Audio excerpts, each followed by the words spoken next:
Back, everyone. There's been a lot of talk lately about getting rid of those plastic straws. But Chris, you say there's even a bigger pollution perp? Yeah, there really is. It's not plastic bags or even those plastic straws that you mentioned, but here's a hint.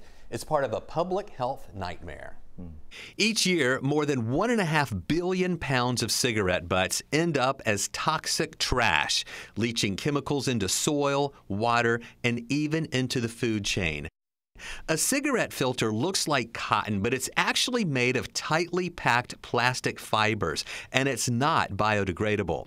Big Tobacco funds a number of anti-littering campaigns, but experts say those efforts burn out because smokers prefer to flick their butts, making solutions hard to come by. Now, there's talk of banning filtered cigarettes altogether, since some say they don't actually make cigarettes safer.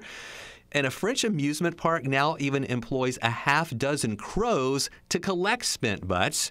It's impressive, but hardly sustainable. But until we figure out something better, do everyone a favor. Hold on to your butts.